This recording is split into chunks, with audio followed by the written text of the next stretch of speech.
আমার স্বামী সেদিন যখন আমার কাপড় ধুয়ে দিয়েছিল, সেদিন তার মা পুরো দিন বলেছিল আমি নাকি আমার পাপের প্রায়শ্চিত্ত নরকেও করতে পারবো না।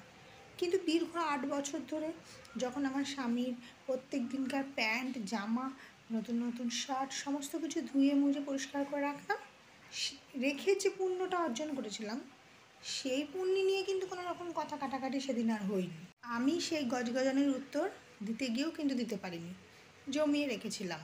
তারপর অ্যাকাউন্টিং পরীক্ষার সময় যখন আমি বড় অঙ্ক মেলাতে গিয়েও টেবিল থেকে আর উঠতে পারছিলাম না, সেই সময় জামাইকে বলেছিলাম একটু ভাতটা দেখতে।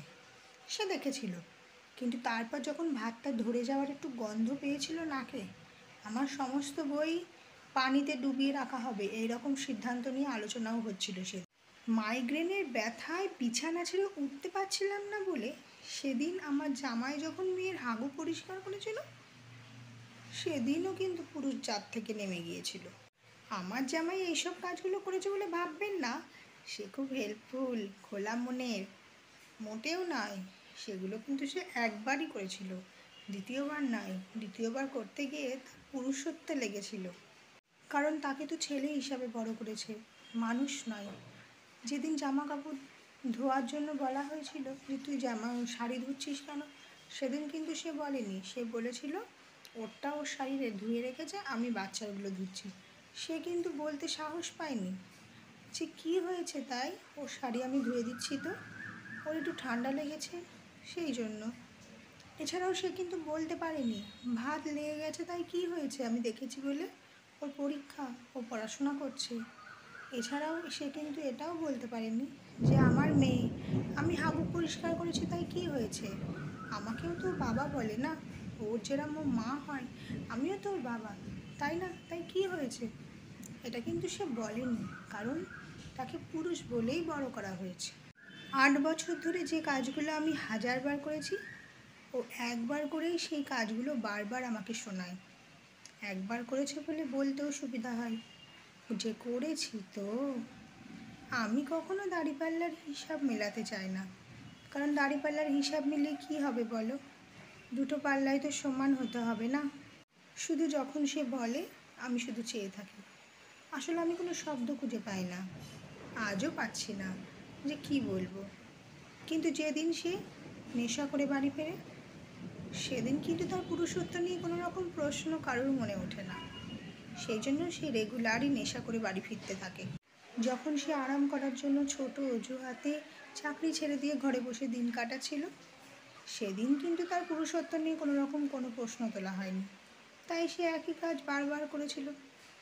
যখন সে তার স্ত্রীর সমস্ত আবদার মেটাতে পারেনি এবং স্ত্রী যখন তার সামনে কেঁদেছিল, সে ইচ্ছা পূরণের কোনো চেষ্টাই করেনি, সে কোনো গুরুত্বই দেয়নি। সেজন্য সে একই ভুল বারবারই করেছিল। পুরুষত্ব শব্দটা আসলেই সম্মানের ছেলেদের জন্য। পুরুষত্ব না থাকলে তাকে তুমি পুরুষ বলে মানবে কেন? কিন্তু সেই পুরুষত্ব শব্দটার সঠিক উদাহরণ কোনগুলো? বাসে উঠলে যখন একটা শক্ত হাত রডটা ধরে অন্যদের থেকে আমাকে আগলে রাখে, সেটা পুরুষত্ব। আমাকে যখন কেউ বিনা দোষে কথা শোনাচ্ছে, তখন সে নির্দ্বিধায় বলবে, আর একটা কথাও বলবে না, সেটাই পুরুষত্ব। আমি বছরের পর বছর যেমন তার পরিবার আগলে রেখেছি, ঠিক তেমনই আমি যখন অসুস্থ হয়ে পড়ব, সে আমার সবটা নিজের দায়িত্ব বলে মনে করবে, করুণা নয়, সেটাই পুরুষত্ব। যে পুরুষ তার বউয়ের গায়ে হাত তোলে সে পুরুষ নয়, কিন্তু যে বউ বলতে পারবে আমার স্বামী আমার গায়ে কখনোই হাত তোলার কথা চিন্তাও করে না, সেটাই পুরুষত্ব। সেই পুরুষটাই সত্যিকারের পুরুষ। যখন কোনো পুরুষ বলবে এতগুলো বছরে আমার স্ত্রী আমায় পুরো আগলে রেখেছে, সেটা যদি নারীত্ব হয়, সেম কথা যখন আপনি বলবেন, মানে একটা স্ত্রী বলবে, সেটাই হবে পুরুষত্ব। অনেক দিন পর আমার সেই কাপড় ধোয়ার কথাটা আবার খোঁটার সুরে বলে উঠেছিল শাশুড়ি। সেদিন আমি ছাড়িনি, বলেছিলাম আমার কাপড়ে পায়খানা লেগেছিল না, যে সেটা ধুয়ে আপনার ছেলে একটা খারাপ কাজ করে ফেলেছে। মেয়ের যখন কাপড় ধুয়েছিল তখন আমার একটা জামা আর একটা পেটিকোট ধুয়ে দিয়েছিল। তাও বউয়ের পেটিকোট জামাই কেমনে ধোবে? আচ্ছা, পেটিকোটেই তাহলে সমস্যা? কি লেগেছিল পেটিকোটে? কি থাকবে, মেয়েদের নিচের অংশ অপবিত্র না? আমি ঝাড়ু দিতে দিতে স্থির হয়ে গিয়েছিলাম, আবার হেসে বললাম, তাহলে আমিও তো অনেক অপবিত্র কাপড় ধুয়েছি আপনার ছেলের। প্যান্ট, লুঙ্গি, আন্ডারওয়্যার, সেগুলো তো নিচেরই অংশ না? এইবার উনি কথা খুঁজে পাচ্ছিলেন না। আসলে দোষটা ওনার, সেটা আমি কখনোই বলবো না। এই ধরনের ভাবনায় গেঁথে আছে সেই ছোট্টবেলার থেকে।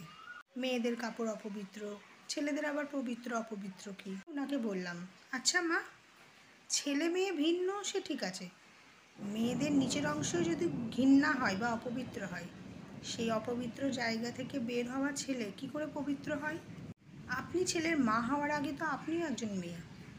আপনার ছেলে হওয়ার আগেও তো আপনার পিরিয়ড হয়েছে। পিরিয়ড না হলে তো আপনি মাও হতে পারতেন না কখনো। তাহলে কি আপনি অপবিত্র হয়ে গিয়েছেন, নাকি ছেলে হওয়ার পর আপনি পবিত্র হয়ে গিয়েছেন? উনি উত্তর দিতে না পেরে কেবল মাথা নেড়েছিলেন। শেষে বললেন, তাই বলে বউয়ের কাপড়? যাও যাও, কাপড় ধোয়াও, রান্না করাও, ঘর মোছা। হ্যাঁ মা, সব করাবো। আপনার শেখানো উচিত ছিল, যাতে আপনি যদি কোনো দিন অসুস্থ হয়ে পড়েন আপনার কাজগুলো সে করতে পারে। আপনি শেখাননি, আমি শিখিয়ে দেবো, যাতে আমি যেদিন থাকবো না সেদিন অন্তত একদিনের জন্য নিজের রান্নাটুকু নিজেই করে খেতে পারে।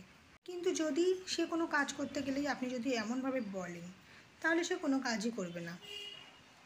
কাজ করলে কখনো মেয়ে হয়ে যায় না। বাইরে যেসব মেয়েরা কাজ করতে যায়, তারা কি ছেলে হয়ে যায়?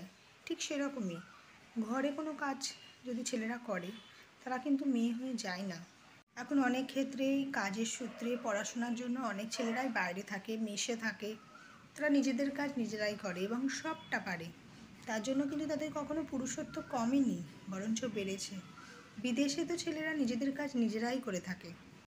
তাই আপনি নন, আপনার মতন অনেক মানুষই আছে যারা ছেলেকে পবিত্র ভেবে বড় করেছে। তারা কখনো মেয়েদের সম্মান করে না। এত যে মেয়েদের প্রতি অত্যাচার, অনাচার, এগুলো কারা করেন জানো? সেই সব মায়েদের ছেলেরাই করে। পুরুষত্ব আসলেই থাকা দরকার। তা না হলে আমি তাকে পুরুষ মানব কেন? কিন্তু তাই বলে মেয়েরাই বা অপবিত্র হবে কেন?